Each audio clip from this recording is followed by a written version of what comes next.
자, 우리 하나님 말씀 함께 보시겠습니다. 자, 말씀은 우리 사도행전 11장 말씀 우리 함께 보겠습니다. 다 같이 한 목소리로 봉독해 올리겠습니다. 시작. 그때에 스데반의 일로 일어난 환란으로 말미암아 흩어진 자들이 베니게와 구브로와 안디옥까지 이르러 유대인에게만 말씀을 전하는데 그 중에 구브로와 구레네 몇 사람이 안디옥에 이르러 헬라인에게도 말하여 주 예수를 전파하니 주의 손이 그들과 함께 하심에 수많은 사람들이 믿고 주께 돌아오더라.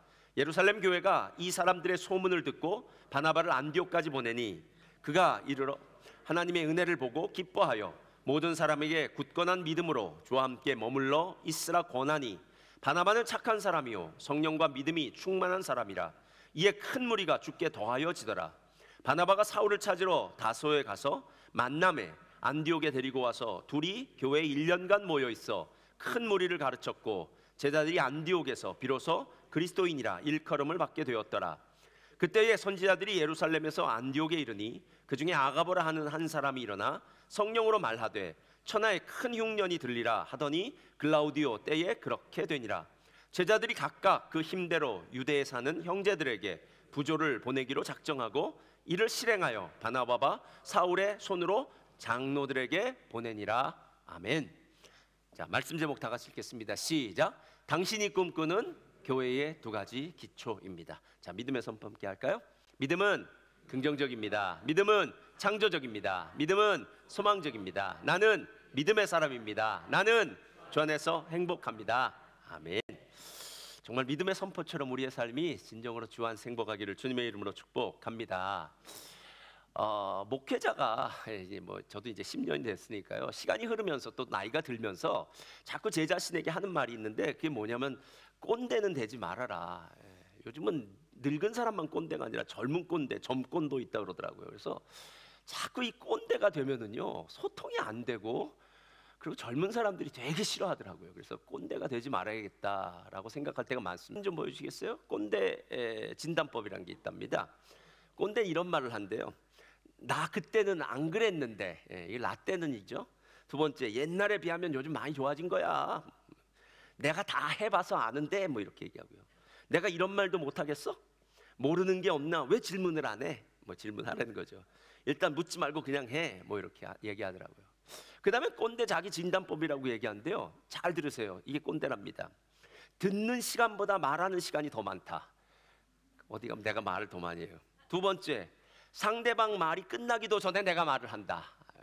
세 번째, 이미 한 말을 3번 이상 반복한다. 네 번째가 압권입니다. 그걸 본인만 모른다. 그러니까 이 꼰대가 있는 집단은 모임은 정말 힘들어요. 그래서 저나 여러분이나 우리 꼰대가 되지 않기를 주님의 이름으로 축복합니다. 그렇죠? 셀에서도 꼰대가 있으면 안 될 거 아니에요. 왜 자꾸 제가 꼰대에 대해서 얘기했냐면 교회란 어떤 곳일까? 그리고 교회는 어떻게 운영되어지고 교회는 어떻게 이어져 나가야 될까라는 교회론에 대해서 생각할 때 이 꼰대에 대해서 참 많이 생각이 되는 거예요. 당연히 그렇지 않겠습니까? 이 교회를 오래 다녔던 사람, 저 같은 목회자라면 목회자, 오래 다닌 장로님이나 직분자, 이 교회에서 헌신을 많이 한 사람, 이런 사람들이 예를 들어서 목소리를 높인다면, 죄송합니다. 야, 우리 교회 이렇게 했어. 내가 보니까 이런 게 맞아. 라고 말하기 시작하면은요, 교회는 진짜 산으로 갑니다. 또 우리 교회는 새로운 성도님들 많이 오시잖아요. 그 성도님들이 이구동성으로 우리 교회는 어땠는지 아세요? 이렇게 얘기 시작하면요, 이 교회는 정체성을 잃어버리고 진짜 어디로 가야 될지 모릅니다. 그래서 교회는 사람이 운영하거나 움직이는 곳이 아니라 성령이 운영되는 것, 성령이 움직이는 곳이 되어야 되고요, 말씀이 그 기초에 서 있는 곳이 되어야 된다라는 겁니다. 오늘 우리가 보고 있는 이 안디옥 교회는요, 롤모델과 같은 교회입니다. 정말 사도행전에 나오는 교회 최고의 교회고, 그리스도교 역사상, 기독교 역사상 안디옥 교회 같은 교회는 없었어요. 그러니까 안디옥 교회는 100점짜리 교회예요. 예루살렘 교회도 좋기는 좋았지만 마지막에 조금 문제가 있었다면 안디옥 교회는 시작부터 마지막까지 정말 최고의 그 하나님의 칭찬을 받은 그 교회로 설 수 있었는데, 그 이유가 무엇이었냐? 바로 이 교회가 성령 충만, 말씀 충만, 성령과 말씀이라는 두 기둥으로 든든히 세워진, 마치 야긴과 보아스 성전에 있는 두 기둥처럼 성령과 말씀이 아주 탄탄하게 세워진 교회였다라는 거예요. 그리고 생각해 보니까 이런 마음이 들더라고요. 우리 교회도 그렇지 않을까라는 생각이 들어요.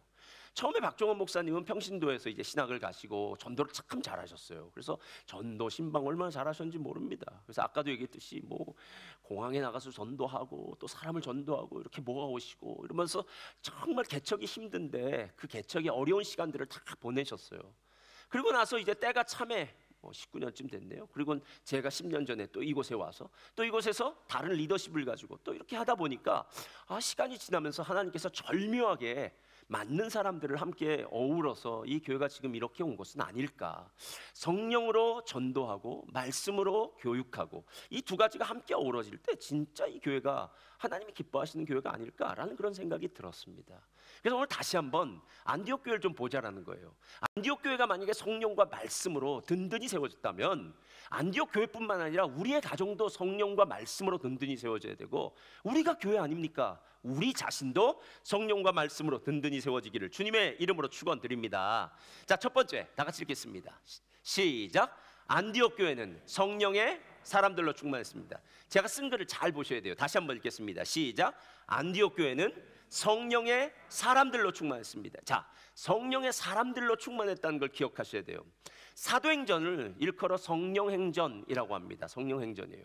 사도행전은 사도들이 어떻게 성령 받고 나아가서 하나님의 사역을 감당했는가. 그래서 예루살렘으로부터 시작해서 땅끝, 그 당시에 로마겠죠. 로마까지 가서 복음을 전하는 증인이 되는 사역을 1장부터 시작해서 28장까지 써놓고 있더라라는 거예요. 그 중에 제일 중요한 절이 1장 8절, 여러분 너무나 잘 아시는 구절입니다. 다 같이 읽겠습니다. 시작. 오직 성령이 너희에게 임하시면 너희가 권능을 받고 예루살렘과 온 유대와 사마리아와 땅끝까지 이르러 내 증인이 되리라. 여러분, 오늘 이 이야기를 왜 유심히 보아야 되냐 하면요, 가끔 우리는 어떤 사람이 진짜 믿음이 있는가 없는가 이렇게 헷갈릴 때가 있습니다. 성경은 헷갈릴 필요가 없습니다. 그 사람의 삶을 보면 됩니다. 그 사람이 뭐 지식적인 부분이 뭐 부족하고 뭐 이랬는데 삶은 정말 그리스도인 같은 삶을 산다면, 그 사람의 삶을 통해서 아름다운 그리스도인의 열매가 맺혀진다면요, 그 사람은 하나님의 사람입니다. 많이 아는 것이 중요한 것이 아니라 행하는 것이 중요한 것 아닙니까? 좋은 열매는 좋은 나무는 좋은 열매를 맺고 나쁜 나무는 악한 열매를 맺는 것, 성경이 우리들에게 이야기해 주는 부분이다라는 겁니다. 제가 왜 이야기를 하냐면요, 오늘 안디옥 교회를 시작한 사람들이 누구냐라는 걸 좀 봐야 된다는 거예요. 안디옥 교회를 시작한 사람이 19절에 이렇게 얘기합니다. 그때에 스데반의 일로 일어난 환란으로 말미암아 흩어진 자들이 베니게와 구브로와 안디옥까지 이르러 유대인에게만 말씀을 전하는데, 그 중에 구브로와 구레네 몇 사람이 안디옥에 이르러 헬라인에게도 말하여 주 예수를 전파하니. 자, 이 스데반 사건이라는 거는요, 예루살렘 교회가 아주 왕성하게 큰 부흥을 이루었습니다. 그런데 이 부흥의 마지막 시기에 이제 예루살렘에 있는 권력 세력들이죠. 바리새인들, 제사장들, 이런 공권력을 가진 사람들과 부딪힙니다. 그리고 그때 첫 번째 순교자인 스데반이 나오는 거예요. 그때 사울이 스데반이 순교자의 검사처럼 옆에서 활동을 하고요, 그리고 대제사장의 공문을 받고 나아가서 다메섹에 있는 사람까지도 다 잡아오려고 하는, 드디어 핍박의 시대가 시작됐다는 거예요. 여러분, 우리가 가끔 이런 변명을 할 때가 있습니다. 목사님, 제 상황이 그래서요, 정말 힘들어서요 라고 얘기해요. 근데 실제로 살다 보면요, 우리가 말하는 그 모든 것들은 다 핑계일 뿐이에요. 지금 이 사람들, 처음에 여기를 전도한 사람들은요, 스데반의 일로 말미암아 핍박이 일어났답니다. 그래서 그들이 어디로 피했느냐면은, 이스라엘의 지도를 보면 이렇게 쭉 올라가면 레바논, 뭐 지중해, 옆에 지중해가 있죠. 그리고 터키 이렇게 올라가지 않습니까? 거기에 있는 지역에 갔는데 안디옥에 갔다는 거예요. 안디옥은 그 당시에 로마의 세 번째 도시였습니다. 첫 번째 도시가 로마, 두 번째 도시가 알렉산드리아, 세 번째 도시가 안디옥. 그러니까 얼마나 큰 대도시였겠느냐라는 거예요. 게다가 안디옥이 뭐로 유명했냐면 아주 음란함으로 유명했습니다. 그러니까 지금 나는 핍박받아서 도망가고 있고, 내가 가서 보는 사람들은 지금 안디옥이라는 큰 동네에 있는 사람, 여기다가 무슨 내가 전도를 한들 뭐 여기 뭐 씨나 먹히겠습니까? 이렇게 얘기를 할 수 있는데, 이 사람들은 그렇지 않다라는 거예요. 안디옥까지 이르러 유대인에게만 말씀을 전하는데, 유대인에게만 전하는 줄 알았더니 구레네, 이건 구브로는 사이프러스라고 지중해 있는 섬이고요, 구레네는 북아프리카에 있는 아주 유명한 유대인 근거지였어요. 그러니까 교민들이었어요. 이 사람들은 교민들이 헬라인에게도 복음을 증거하기 시작했다. 주 예수를 전파하기 시작했다. 그랬더니 주의 손이 그들과 함께 있었다라고 얘기합니다. 자, 그들이 예수를 믿었는지 성령을 받았는지 이거 말할 필요 없습니다. 그들이 하고 있는 일을 보면 그들이 성령 받은 사람이라는 걸 알 수 있어요. 이게 지금 오늘 안디옥 교회의 시작이라는 겁니다. 여러분, 어렵고 힘들어도 주의 복음을 전하는 일이 그들에게는 정말 중요한 부분이다라는 거예요. 그들은 평신도들이었습니다.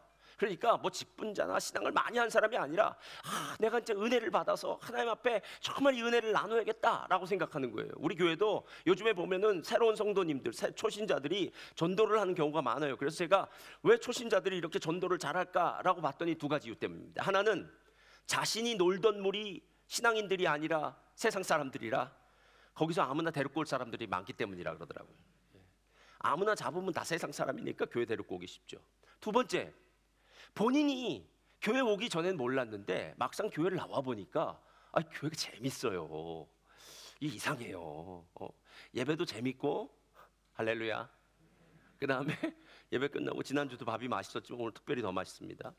막 돗대기 시작처럼 막 복잡한데 거기서 다 이 소리 저 소리 하고 막 사람 만나고 어느 날도 생일 케이크도 한다 그러고 뭐 간식도 먹고 막 이러다 보면 일주일에 있었던 스트레스가 다 풀려지는 것 같고 성도님들과 교제하면서 참 기쁨이 넘치는 거예요. 그러니까 이 사람이 누굴 생각나냐면 나랑 같이 세상에서 놀던 그 인간들이 생각나는 겁니다. 그래서 이 친구도 예수 믿었으면 좋겠다. 저 친구도 예수 믿었으면 좋겠다. 가서 얘기하겠죠. 야, 내가 오랜만에 순복음교회 가봤더니 야 진짜 재밌더라. 야 밥이 맛있어. 너도 한번 가볼래? 뭐 얘기하고요. 또 요즘 우리 교회는 뭐 아이들이 많으니까 유년부 유치원 한번 가볼래? 라고 이야기하면서 데리고 온 사람들이 참 많더라라는 거예요. 제가 묻겠습니다. 그 사람들이 자기의 능력, 자기가 하고 싶어서 하는 걸까요? 아니면 성령이 그 사람들을 이끄는 걸까요? 여러분, 실제로 우리는 많은 순간 성령이 나도 모르는 사이에 나를 이끌어 가시는 거예요. 내가 하나님 안에 있을 때 내가 의식하지 않아도 성령께서 나를 이끄는 거예요. 그래서 내 입에서 무슨 말이 나오냐면 하나님 얘기가 나와요. 저도 신기해요. 내 입에서 그런 말이 나왔다는 게. 교회 얘기가 나온 게 신기하고 성경 얘기 나온 게 신기하고 요즘 우리 리딩 지저스한테 리딩 지저스 얘기하는 게 신기하고 호렙산 예전에는 그런 거 호자도 나와도 듣지도 않았는데 이제는 호렙산 한번 가볼까? 뭐 이런 생각도 이게 신기한데 왜 그러냐면 그 내면에 있는 성령이 움직이기 시작했더라라는 거예요. 그러니까 안디옥 교회의 시작은 성령 충만한 사람이 시작했다는 거예요. 이게 진짜 중요해요. 왜? 성령 충만한 사람이 시작한 교회는 어떤 사람이 모이기 시작하냐면 성령 충만한 사람이 올 수밖에 없는 거예요. 성령 충만한 사람이 모여서 안디옥에 부흥이 일어났다는 소식을 듣고 예루살렘 교회가 목회자를 파송합니다. 어떤 사람을 파송하면 바나바를 파송해요. 바나바에 대해서 이렇게 얘기합니다. 바나바는 착한 사람이요 믿음과 성령이 충만한 사람이다. 이렇게 얘기해요. 바나바라는 이름의 뜻은요 권위자입니다. 위로하는 사람이에요. 여러분, 가끔 우리 교회도 그런 분들 여러분 계세요. 누군가 위로를 참 잘해요. 옆에서 이렇게 잘 다독여주고 힘들고 어려울 때마다 이분 한마디씩 해주는 게 참 힘이 돼서 다시 일어나고 뭐 셀에도 그런 분들 많고요. 뭐 여러분들 많은데 그런 사람이에요. 지금 성령 충만해서 교회를 시작한 사람들이 권위자, 위로자, 믿음과 성령이 충만한 바나바라는 이 사도가 여기 왔으니 어떤 일이 벌어졌겠습니까?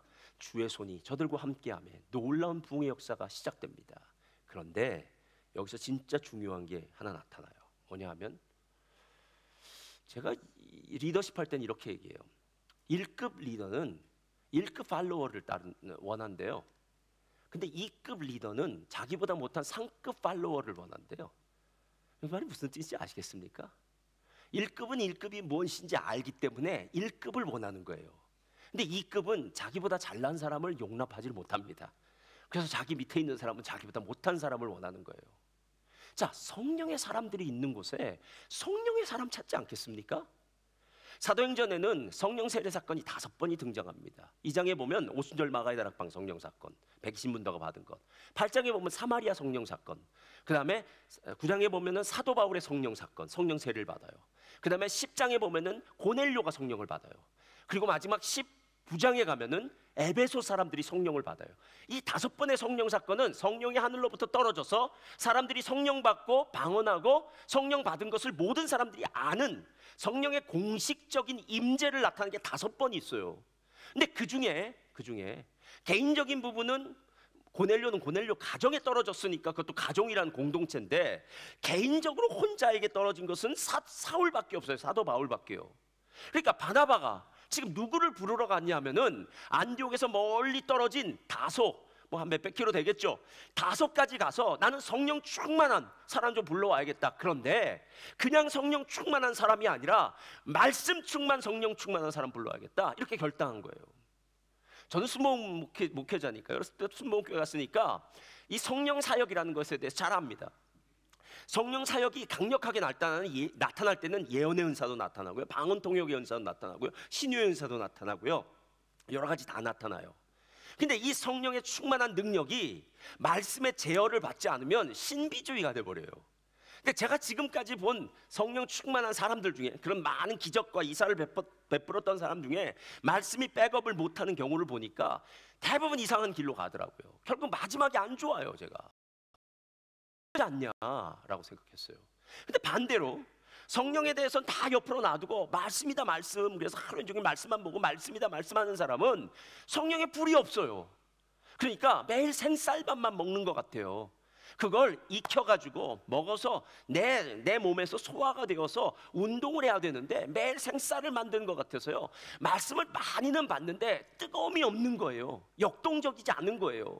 그래서 말씀을 많이 받아서 신앙생활을 평소에 뭐 별일 없을 땐 잘하는 것 같은데 시험이 딱 들면 이제 하나님을 의심하게 되는 거죠. 하나님 말씀에는 그런데 왜 나한테는 이렇게 하십니까? 이 성령의 능력이 없어서 그래요. 성령의 능력이 있으면 사단아, 나사렛 예수 그리스도의 이름으로 명하노니 묶음을 놓고 떠나가라. 여러분, 내 삶에 다가온 모든 악한 영적 세력을 물리칠 수 있는 능력이 있어야 되는데 그게 없더라라는 거예요. 그러니까 지금 바나바가 착한 사람이죠. 믿음과 성령이 충만한 사람이죠. 교회는 많이 부흥했죠. 그럼 이제 뭐가 필요하냐는 거예요. 이제 진짜 필요한 건 말씀의 능력이 필요한데, 성령 충만하고 말씀의 능력이 있는 사람은 바로 사도 바울. 그래서 사울을 불러서 1년 반 동안 1년 동안 열심히 하나님 말씀을 가르쳤더니 그곳에 놀라운 기적의 역사가 일어났더라라고 얘기해요. 그리고 난 다음에 오늘 이야기의 마지막은 무엇으로 끝나냐면요, 성령 충만한 사람이 와서 가르쳤더니 성령의 예언을 듣기 시작해요. 아가보라는 사람이 천하에 큰 기근이 날 것이다 라는 것을 성령으로 이야기해요. 예언을 해요.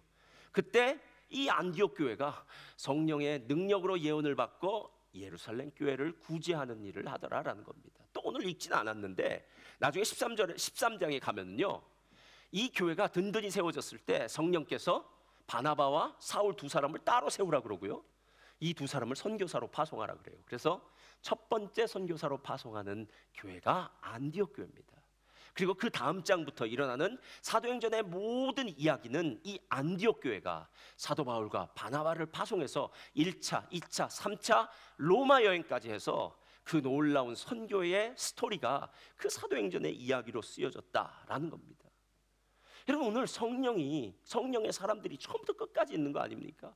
그래서 제가 생각을 해봤어요. 그렇지, 하나님, 우리 교회도 만약에 지금까지 29년 동안을 하나님이 인도해 주셨다면 앞으로 주님이 오시는 그날까지 하나님의 인도하심을 잘 받고 이 교회가 든든히 세워질 수 있다면 누가 필요할까요? 성령의 사람이 필요한 거예요. 지금까지도 성령의 사람이 그 모든 일들을 감당했지만 하나님, 앞으로도 성령의 사람들이 있게 해주세요. 성령의 능력을 기대하고 성령의 능력을 갈망하고, 그리고 성령의 능력에 그 역동적인 능력을 힘입어서 주의 복음을 증거하고 전파하는 사람이 우리들 가운데 나오게 해주세요 라는 일을 해야 된다는 거예요. 저는 실은 성령의 능력이 하는 이 일, 예루살렘과 온 유대와 사마리아와 땅끝까지 내 증인된다는 이 일이 정말 대단한 일이라고 생각해요. 그래서 이번에도 우리 선교 학생부 청년부도 갔었지만 내년에도 또 우리 학생부인가 선교 간다고 지금부터 뭐 비행기표 사고 막 그러더라고요. 여러분, 선교는 반드시 해야 됩니다. 선교는 반드시 해야 됩니다. 교회가 존재하는 한 하나님의 복음 전하는 일은 반드시 해야 됩니다. 뭐 예전에도 제가 얘기는 했지만요, 제가 아르헨티나 순복음교회 제가 청년이었을 때 신학생이었습니다.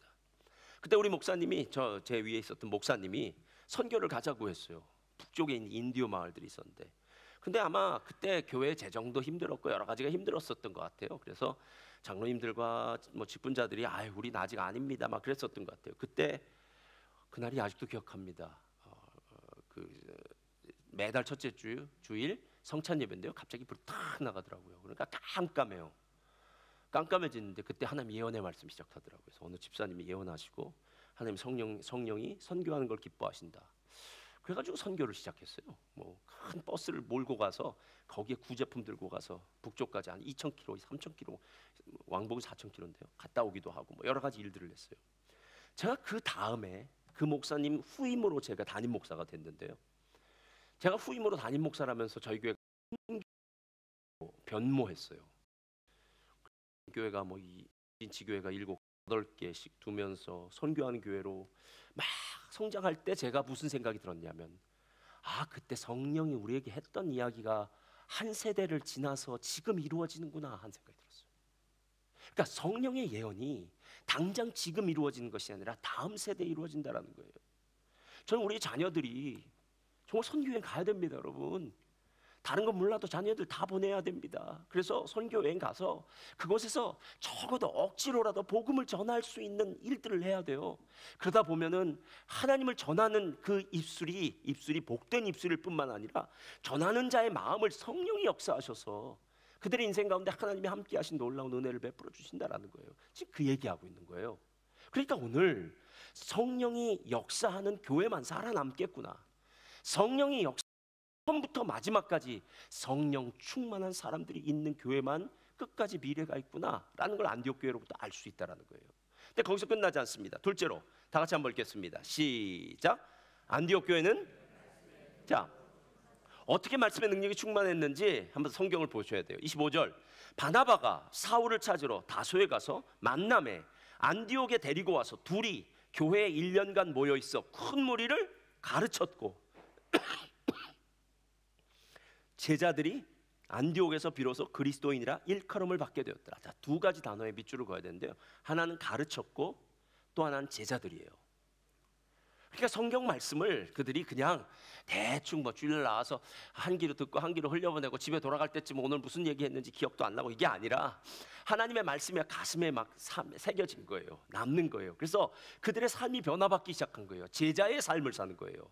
그리고 그들의 삶을 어떻게 이야기하냐면 그리스도인이라 일컬음을 받았다라고 얘기해요. 그리스도인이라는 말의 뜻은 그리스도의 노예, 그리스도의 종, 그리스도의 사람, 작은 그리스도의 DNA를 갖고 있는 사람. 그러니까 이 사람이 예수 믿는다 안 믿는다 얘기 안 해도 내가 보기엔 너는 예수 믿는 사람 같아.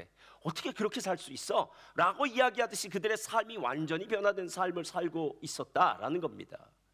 여러분 말씀이 들어가야 사람이 변합니다. 말씀이 들어가요. 말씀이 안 들어가면은요 잠깐 불이 확 타서 올라가는 것 같지만 성령 충만은 우리 안에 열정, 불은 줄지 몰라도 우리 안에 가슴에 새겨지는 깊은 영성을 가져다 주는 건 말씀의 능력이 있다라는 거예요. 사도 바울은 최고의 교사 아니었습니까? 정말 가말리엘의 문화에서 누구보다도 더 훌륭한 사람이 1년 동안을 말씀을 집중적으로 가르쳤다고 한번 생각해 보세요. 제가 요즘 호랩산을 하면서요 정말 감사해요. 여러분은 어떤 생각을 하면서 신앙생활 하는지 잘 모르겠는데요, 저희도 설교를 준비할 때요 여러 모양을 준비할 수 있습니다. 목회를 한 20년 30년쯤 하면요 아무 구절이나 피면 대충 무슨 얘기도 할 수 있습니다. 그렇겠죠? 네, 대충 할 수 있어요. 왜? 하도 많이 봤으니까. 근데 호랩산처럼 에스겔서를 우리가 함께 봅시다 라고 얘기할 땐 하나씩 함께 봐야 되는 거예요. 그러니까 저도 함께 처음부터 다시 한번 정리를 하고 여러분도 그 말씀을 다시 한번 정리하고, 그래서 에스겔서에 이런 말씀이 있었어요. 이 말씀 참 깊은 말씀이군요. 이 말씀 참 은혜스러운 말씀이군요. 이런 은혜가 여기 있구나라는 보석을 발견하는 일이라는 거예요. 그래서 우리가 호렙산 기도회 때마다 사도행전, 출애굽기, 여호수아, 이번에는 네 번째가 이 에스겔인데요. 내년은 뭘 할지 모르겠지만 이 순간 이 40일 동안은 다른 것보다도 성경 처음부터 마지막까지 한 권을 전부 보면서 하나님 말씀에 깊이 잠길 수 있는 시간이 되더라는 거예요. 어느 성도님 보니까 이렇게 얘기하더라. 목사님, 저는 요즘 에스겔서를 처음부터 읽고 있습니다. 그래서 왜요? 그랬더니 요번에 에스겔을 본다고 해서 먼저 에스겔서를 공부한다는 거예요. 그래서 와, 훌륭합니다, 훌륭합니다 라고 얘기했어요. 다음 주 수요일 날 오시는 김양재 목사님이 한 13년 동안 재수생들을 이끌고 큐티 모임 했던 거. 재수생들, 그러니까 대학에 떨어져 가지고 인생에 낙심하고 절망한 그 사람들, 난 안 돼라는 그 마음 가운데 안 돼라는 그 마음, 실패의 마음을 갖고 있는 그 사람들을 붙들어놓고 말씀을 가르치기 시작한 거예요. 신기하죠? 말씀이 그 마음 가운데 한마디 한마디 들어가니까요, 여기서 뭔가 달라져요. 여러분, 말씀이 마치 씨앗이 돼서요, 우리 안에 자라나는 것 같아요. 그리고 아름다운 열매가 맺기 시작해요. 그래서 흔들리지 않아요. 담대함이 생깁니다. 하나님을 믿는 믿음이 생깁니다. 어떤 상황 가운데서도 지혜가 생깁니다. 하나님의 인도하심이 무엇일까를 위해서 기도했더니 말씀으로 그 길을 인도해 주십니다. 주의 말씀은 내 길에 내 발의 등이요 내 길에 빛이니이다. 여러분, 매일 성경 매일 똑같이 해도 진짜 등불이라고 생각하십니까? 빛이라고 생각하십니까? 여러분, 우리가 매일 읽는 이 매일 성경이요, 이거 말고요, 매일 성경이 뭐냐면요, 여러분은 지금 어디를 가야 될지 무엇을 해야 될지 다 모른다고요. 우리 모두의 삶 가운데 내일 무슨 일이 벌어질지 몰라요. 근데 중요한 것은 말씀이 있잖아요. 여기 말씀하시잖아요. 이 말씀을 붙들고 살면은 걱정할 필요 없습니다. 하나님이 나에게 말씀하시겠죠. 아니, 내 삶의 가장 힘든 문제는 지금 이게 있는데 나의 가장 사랑하는 아버지인 하나님이 내가 가장 힘들어하는 문제에 대해서는 상관도 하지 않고 그냥 하나님 뜻대로 나를 이끌어 가시는 일이 없습니다. 여러분, 제가 금요일 날도 이야기하지 않았습니까? 인격적인 관계, 개인적인 관계. 구원은요, 하나님과 인격적인 관계예요. 그러니까 여러분이 여러분의 자녀를 얼마나 신경 쓰고 여러분의 자녀에게 얼마나 개인적으로 사랑을 주고 교제를 하는가가 하나님과 나와 어떤 교제를 하는지를 보여주는 좋은 예라는 거예요. 여러분의 자녀들과 이야기하는 만큼만 하나님과 이야기해 보십시오. 그러면 하나님께서 여러분의 삶에 모든 길을 인도하시고 모든 길 가운데 하나님의 놀라운 승리가 있을 줄 믿습니다. 그 재수생들이 이끌고 했다잖아요.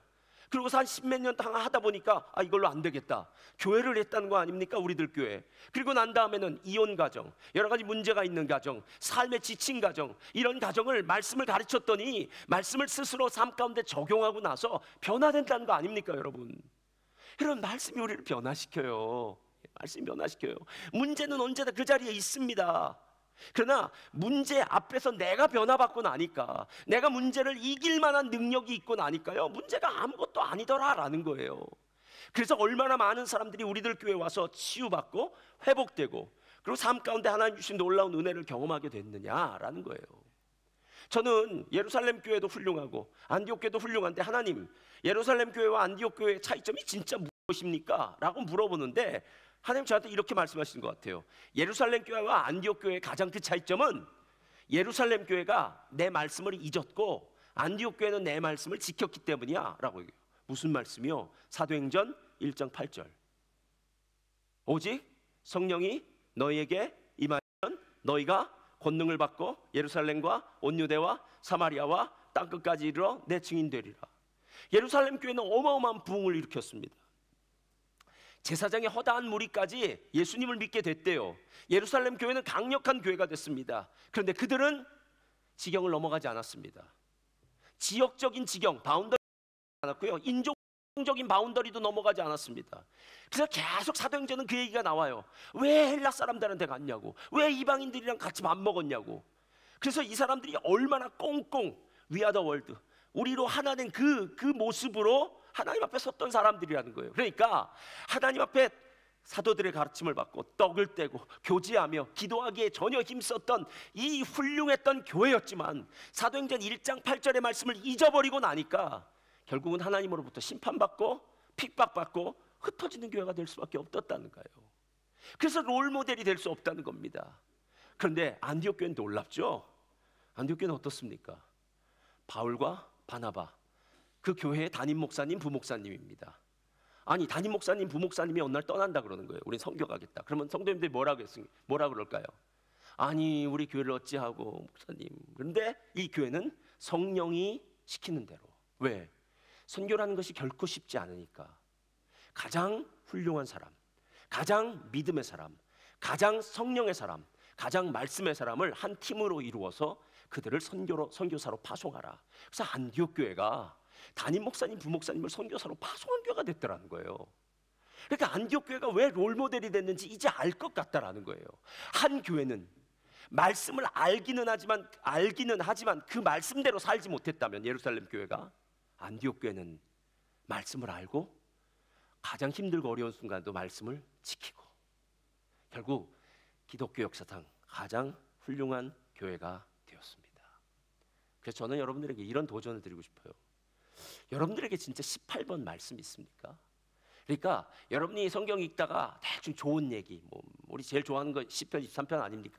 여호와는 나의 목자시니 내게 부족하다. 좋아요. 그게 나쁘다는 게 아닙니다. 그거나 아무것도 염려하지 말고 오직 기도와 간구로, 뭐 하여튼 좋아요. 근데 진짜 여러분이 기도하면서 하나님이 여러분에게 주시는 레마의 말씀이 있지 않습니까?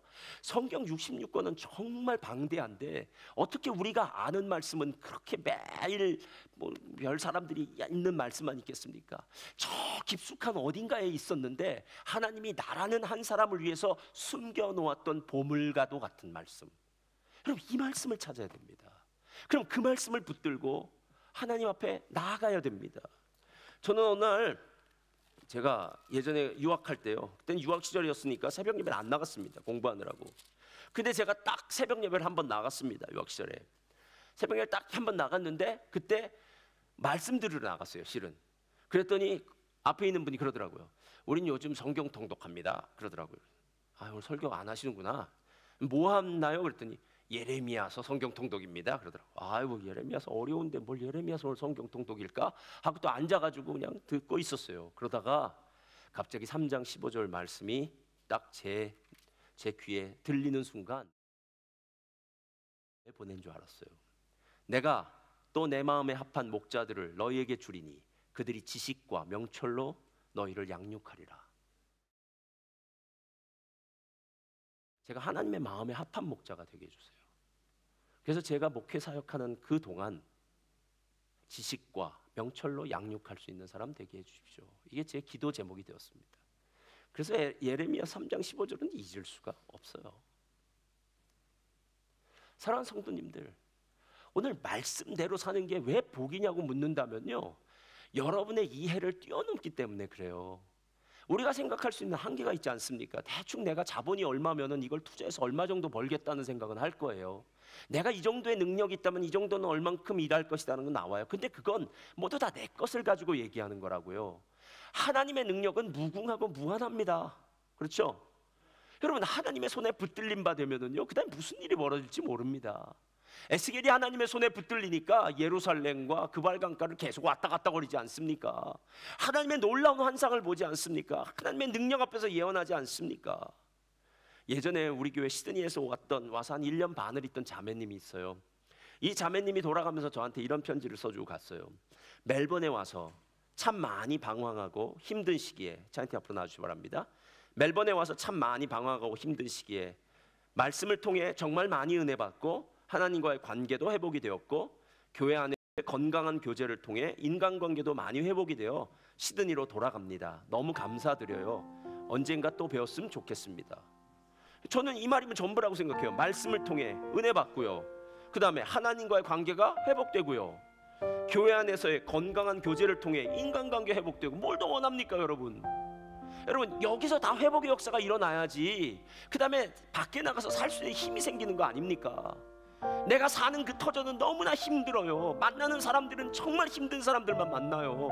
말 죽어라 안 듣습니다. 피곤합니다. 지칩니다. 어떻게 세상을 이길 수 있겠습니까? 하나님 말씀이 있으니까 이길 수 있죠. 하나님 말씀이 있으니까. 사랑하는 성도님들, 호렙산 기도회 2025년은 두 번 다시 오지 않습니다. 지금도 많이 나오세요, 진짜. 근데 상관없습니다. 저는 많이 나오는 사람들을 보는 게 아니라 끊임없이 정말 이 자리를 지켜야 될 사람들, 말씀 들어야 될 사람들을 끊임없이 위해서 기도해요. 그래서 우리 성도님들 모두가 하나님 말씀 듣고 그 말씀대로 살고 그 능력에 덧입혀져서 승리하는 인생 살기를 주님의 이름으로 축원드립니다. 아멘. 그래서 우리 교회에 미래가 있는 것, 내 인생에 미래가 있는 것, 이게 바로 성령 충만과 말씀 충만이라는 사실을 다시 한번 기억하시길 주님의 이름으로 축원드립니다.